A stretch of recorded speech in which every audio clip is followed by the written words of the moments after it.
It arrived on a Wednesday evening. Not at a dramatic moment. Not during some crisis or important event. Just another ordinary day, ending the way most of my days end. Work was wrapping up. People were closing their laptops, collecting coffee mugs, making those quiet end-of-day comments that don't really mean anything. See you tomorrow. Drive safe. Don't forget the meeting in the morning. Routine phrases. The kind people say when they've repeated the same schedule long enough that the words come automatically. I was about to shut down my computer when my phone buzzed on the desk. A message. At first I assumed it was something normal, a delivery notification, a bank alert, maybe one of those group texts from friends planning something for the weekend. But when I looked at the screen, the name above the message made me pause. It was from someone I hadn't heard from in years. Not months. Years. For a few seconds I just stared at the screen. The name looked strangely unfamiliar, even though I knew exactly who it belonged to. Time does that sometimes. It slowly turns people who were once part of your daily life into something distant, like characters from an earlier chapter you rarely reread. I hadn't expected to see that name again. Not because anything dramatic had happened between us. Nothing had. That was part of the strange feeling. We had simply stopped being part of each other's lives. Quietly. Gradually. The way some relationships disappear without a clear ending. The message itself was short. Just one sentence. Hey, I was thinking about you today. That was it. No explanation. No question. Just a sentence that suddenly made the quiet office around me feel slightly different. For a moment, I didn't open it. Technically, I had already read the message from the notification preview, but opening it felt like something more deliberate, like crossing a small line between past and present. I leaned back in my chair and looked around the office. Most of the desks were empty now. A few people were still packing up their things, talking quietly near the exit. The evening light through the windows had faded into that dim gray color that appears right before night settles in. And for some reason, that simple message was enough to pull my attention away from everything else. I tried to remember the last time we had spoken. At first the memory was vague, but slowly the details returned. It had been almost 5 years. Back when my life looked slightly different. Back when I lived in a smaller apartment across town. Back when certain plans still felt possible. The strange thing was, there hadn't been an argument. No dramatic goodbye. We had just drifted apart. Life moved forward. Work changed. Schedules shifted. And eventually silence replaced whatever connection had once existed. I picked up my phone again. The message was still there. Waiting. A simple sentence from someone who had once known a version of me that no longer existed in quite the same way. And suddenly a quiet tension appeared in my chest. Not panic. Not excitement. Just awareness. Because I realized something. That message had come from the past. And the past has a way of asking questions you didn't expect to answer. I finally opened the message. The screen lit up. The same sentence appeared again. Hey, I was thinking about you today. Still no explanation. Still no context. I stared at it for a few seconds, wondering what exactly someone means when they send a message like that after so many years. It can mean anything. A random thought. A moment of nostalgia. Or something else entirely. The office lights flickered slightly as the automatic system adjusted for the evening. Only a few people remained in the room now. Someone laughed near the elevator. A chair rolled across the floor. The quiet sounds of a workday ending.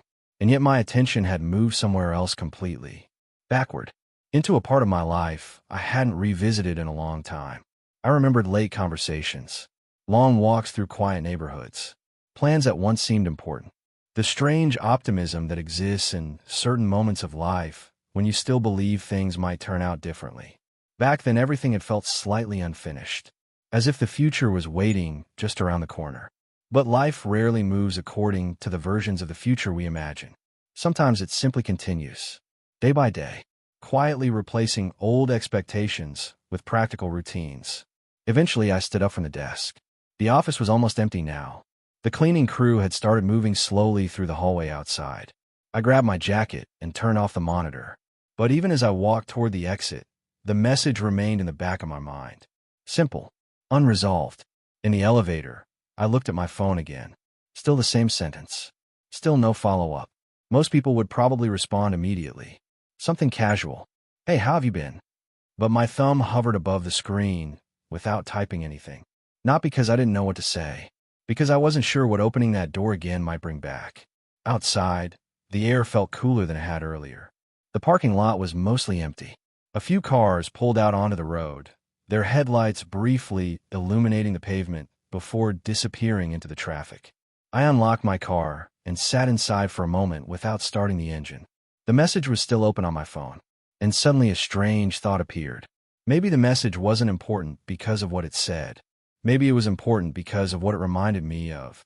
There are certain people who exist in your life like markers. They represent a version of yourself from a specific time, a younger version, a less certain version, someone who believed different things about where life was going. And hearing from them again can feel like opening a door to that earlier person. I looked out through the windshield at the office building. Most of the windows were dark now. The workday was officially over, but I still hadn't replied to the message. Instead, I sat there thinking about something that hadn't occurred to me before. What if that message wasn't random? What if it had arrived exactly at the moment when I had finally stopped thinking about that part of my life? I unlocked my phone again. The message was still waiting. And for a moment, I imagined the person who had sent it, where they might be now, what their life looked like, whether they had hesitated before pressing send. Finally, I typed a short response. Nothing complicated, just the simplest thing that felt honest. Hey, it's been a long time. I stared at the words for a few seconds before pressing send. The message disappeared into the conversation. The screen returned to silence. Then I placed the phone on the passenger seat and started the engine. The car headlights illuminated the empty parking spaces ahead, and as I pulled slowly out of the lot, a quiet realization settled somewhere in the back of my mind. Some messages arrive at ordinary moments, but they don't belong to the present. They belong to the parts of your life you thought had already finished. And sometimes, those parts aren't as finished as you believed. I didn't expect a reply that night. Messages like that, especially after years of silence, usually drift somewhere into uncertainty. Sometimes people send them and disappear again. Sometimes they regret pressing send and hope the other person never responds. So when my phone buzzed again 10 minutes later while I was stopped at a red light, it surprised me more than I expected. I looked down at the screen. Another message. From the same name. Yeah, it really has. I almost didn't write. That was the whole message. But it carried something heavier than the words themselves. Almost didn't write. I sat there at the red light longer than I needed to, rereading the sentence while cars behind me started moving forward. A horn sounded somewhere in the distance. The light had turned green. I placed the phone back on the passenger seat and drove ahead, but the sentence stayed with me. Almost didn't write. That small hesitation told me something. Whatever had made them send the first message hadn't been casual. People don't hesitate over casual things. By the time I got home, the sky had turned completely dark. The house looked the same as it always did in the evening. Quiet, predictable, slightly too still. I unlocked the door and stepped inside. The familiar smell of the kitchen greeted me. A faint mix of coffee and wood cleaner that always seemed to linger near the table. Normally, I would turn on the television almost immediately, but that night I didn't. I left the house quiet. The phone buzzed again while I was hanging my jacket near the door. Another message. Do you ever think about that summer? I stared at the screen. That summer. The phrase carried weight the way certain memories do. Specific. Shared. Unfinished. For a few seconds I didn't move, because the moment I read it, the memory returned. Not all of it at once. Just pieces. A warm evening. Walking along a street that smelled like rain and asphalt. A conversation that stretched longer than either of us expected. The kind of memory that exists somewhere between nostalgia and discomfort. I sat down at the kitchen table. The house remained silent around me. The glow of the phone screen lit up the surface of the table in front of me, while the rest of the room stayed dim. I hadn't thought about that summer in a long time. Not intentionally. Life has a way of moving forward fast enough that certain chapters quietly close without ceremony. You don't decide to forget them. You just stop revisiting them. But memories don't disappear completely. They wait, sometimes for years, until something small, like a single message, brings them back into focus. I typed slowly, sometimes. Then I paused. That answer felt incomplete, but I wasn't sure how much of the past either of us was ready to reopen. So I added another line. It feels like a long time ago. I pressed send and placed the phone on the table. For a few minutes, nothing happened. The house remained quiet. The refrigerator hummed softly somewhere behind me. Outside, a car drove past the window. Then the phone buzzed again. It does. But I keep thinking about the last conversation we had. That message hit differently. Because I remember that conversation too. Not the exact words, but the atmosphere around it. The quiet tension that had settled in the air near the end of that night. The feeling that something important had been left unresolved. Back then, I had convinced myself that silence afterward was the easiest solution. No dramatic ending. No confrontation. Just distance. At the time, it seemed reasonable. Now, years later, the memory felt unfinished in a way I hadn't noticed before. I leaned back in a chair. The phone rested on the table in front of me, screen glowing faintly. And suddenly I realized something uncomfortable. That summer had been one of the last times in my life when everything felt uncertain in an exciting way. Back then, the future still looked flexible. Possibilities still felt open. After that, things gradually became more structured, more practical, more predictable. I built a life that made sense. But somewhere along the way, I had stopped revisiting the part of myself that existed during that summer. The phone buzzed again before I had a chance to respond. Another message appeared. I always wondered if you ever thought about what we almost did. I stared at the screen. The words sat there quietly. Almost did. That phrase carried more weight than anything else that had been said so far. Because now the memory was becoming clearer. Not just the summer. The moment near the end of it. The conversation that changed the direction of everything afterward. A choice that neither of us fully made. For a few seconds, I felt the strange sensation of two different timelines existing in my mind at once. The life I had now, and the version of life that might have existed if that conversation had gone differently. Not dramatically different, but enough to alter the direction of things. I had spent years convincing myself that moment wasn't important. Just one small crossroads among many. But reading that message now made me question something. What if it had mattered more than I realized? I stood up and walked to the kitchen window. Outside, the street was quiet. A single street lamp cast a pale circle of light onto the pavement. Everything looked calm, ordinary. But inside my head, the past had suddenly become very present again. Not as nostalgia, as a question. The phone buzzed once more on the table behind me. I turned around slowly and walked back. Another message. Shorter this time. I guess I just wanted to know if you ever regretted it. The room felt even quieter now. That sentence settled in the air like something that had been waiting years to be spoken. Regretted it. I looked down at the screen. My reflection stared back at me in the dark edges of the glass. And for the first time since the messages had started, I realized something I hadn't expected. The answer to that question wasn't simple. Because regret isn't always about wishing you had made a different decision. Sometimes it's about wondering who you might have become if you had. I sat down again and rested my hands on the table. For a long moment, I didn't type anything.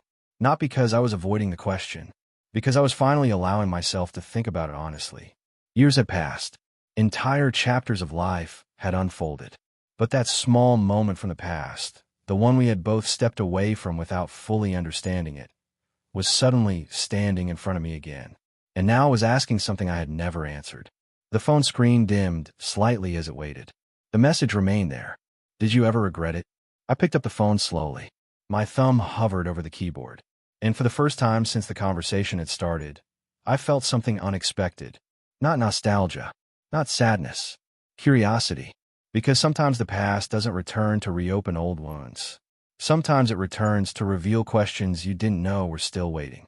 And sitting there in the quiet kitchen, staring at the screen, I had the strange feeling that whatever answer I sent next might finally explain why that message had arrived tonight, after so many years of silence. I didn't answer right away.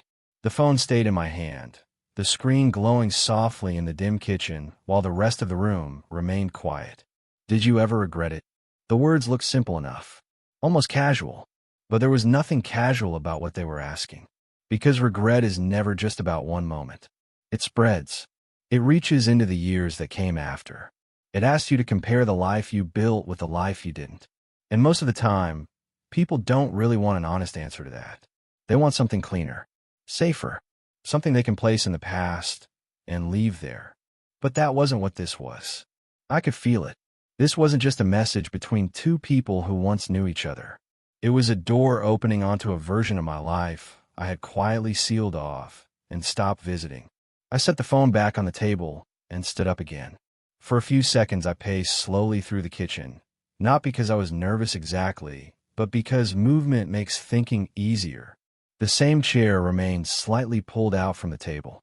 The same dish towel hung over the oven handle. The same quiet house around me. Nothing had changed, and yet the night no longer felt ordinary. The message had shifted something. Not in my life. In my attention. That's sometimes all it takes. A sentence. A name. A memory returning with enough force to remind you that the past isn't gone. It's just been sitting somewhere in the background, waiting for the right silence to make itself heard again. I stopped at the window and looked outside. The street lamp cast a pale circle of light onto the pavement. A faint wind moved through the trees, making their shadows shift along the sidewalk. The neighborhood looked calm, closed, finished for the night. Inside, though, I felt more awake than I had all week. The truth was, I had thought about that summer before. Not often, not in a way that interfered with anything, just in small passing flashes. A street corner that reminded me of somewhere we used to walk. A song that carried the atmosphere of that time. The smell of rain on warm pavement. But those were fragments. Loose pieces. I had never allowed them to become a full question. Now the question was sitting directly in front of me. Did you ever regret it? I went back to the table and sat down again. This time I let myself think about the moment honestly. The last conversation. The unfinished decision. The thing we had almost done. It hadn't been dramatic. That was the part one remembered most clearly. No shouting. No confession. No grand final scene. Just a quiet summer evening and a conversation that drifted closer and closer to something neither of us fully named. We had both understood what was happening. That was obvious. And yet we had stepped away from it before it became real. At the time, I told myself it was maturity, restraint, good judgment. Maybe it was all of those things. But sitting there years later, I had to admit something else. Part of the reason I walked away was fear. Not fear of doing the wrong thing. Fear of changing the direction of my life before I was ready to face what that would mean. The phone remained still on the table. No follow-up. No pressure. Just the question and the quiet room around it. Eventually I picked it up again and typed the first honest sentence that came to me. I think I regretted not understanding what I was walking away from. I read it twice. It felt true. Not perfect, but true. So I sent it. For a while, nothing happened. I set the phone down and leaned back in the chair. The house seemed even quieter now, as if the room itself was listening. Then the phone buzzed again. That makes sense, the message read. I don't think I understood it either. I stared at the sentence for a long moment, and suddenly something in my chest loosened. Not because it solved anything, but because the memory no longer felt one-sided. For years, without fully admitting it, I had carried that unfinished moment as a private question. One of those quiet things you assume only you remember. But now I knew it had lived somewhere in another person's mind too. Not as a dramatic turning point, just as a quiet, unfinished thing. Another message followed a minute later. I think we were both too young to know what to do with it. That one hit even closer, because it was true in a way that had nothing to do with age alone. Sometimes you can be old enough to make choices and still too young to understand what those choices mean. Back then, everything in life felt temporary, open, interchangeable. You assume there will always be another road, another version of yourself, another chance to understand later. No one tells you that some moments don't become important until years after they pass. And by then, all you can do is look back at them with older eyes. I typed slowly. Maybe that's why it stayed with me. Not because of what happened, because of what I didn't understand at the time. This time the reply took longer. I stood up while waiting and walked into the living room, then back into the kitchen again. The movement felt aimless, but not restless. More like I was making room for something inside my mind to settle into place. When the phone finally buzzed, I was standing near the sink. I didn't message you to start anything. It said, I think I just got tired of wondering if that memory belonged only to me. I read it twice, then a third time, and that was when I understood what had really brought this conversation back after all these years. Not desire, not unfinished romance, not nostalgia in the usual sense. It was recognition, the need to know whether a moment that shaped you quietly had also shaped someone else. That realization changed everything, because once I saw it clearly, the tension I had been feeling since the first message began to drain away. The conversation was no longer standing between past and present in some dramatic way. It was simply two people acknowledging that a certain moment in life had mattered more than they understood when it happened. Nothing more, nothing less. Sometimes that's all closure really is. Not resolution, just shared recognition. I sat down again and typed one last message. It didn't belong only to you. I paused, then added, but I think it belongs in the past for a reason. I looked at those words carefully before sending them. They felt calm, not defensive, not sentimental, just clear. When I pressed send, I realized I meant them fully. Not because the past had lost its weight, but because I finally understood what kind of weight it was. It wasn't longing, it was memory. And memory doesn't always need to become action. Sometimes it just needs to be named honestly. The reply came a few minutes later. I think you're right. I'm glad I wrote anyway. I smiled slightly when I read that. Because I was glad to. Not for the reason I might have expected at the beginning of the conversation. I wasn't glad because something had reopened. I was glad because something unfinished had finally found its real shape. After that, the conversation ended naturally. No dramatic goodbye. No promise to stay in touch. Just a quiet pause that felt complete. I placed the phone face down on the table and sat there for a while, listening to the refrigerator hum and the faint wind moving outside. The house felt still again. Ordinary, but not empty. The strange tension that had followed me since the first message was gone now, replaced by something quieter. Perspective. I thought about how many things in life remain unresolved not because they're tragic, but because no one ever returns to look at them clearly. They stay in the mind as unfinished questions, not painful enough to disrupt anything, but present enough to shape the way you remember yourself. Maybe that was why the message had arrived on an ordinary Wednesday evening after all these years. Not to change anything, just to let one quiet question finally become an answer. Eventually I turned off the kitchen light and stood by the window one last time. Outside, the street looked exactly the same as it had an hour earlier. Still, dark. The circle of light beneath the street lamp, unchanged. But inside me, something had settled. The past no longer felt like a door that had reopened. It felt like a room I'd stepped into one last time, and finally left with the light turned off behind me. And as I walked toward the bedroom, I realized something simple. Some messages don't arrive to bring people back into your life. They arrive to return a piece of yourself you didn't know was still waiting there.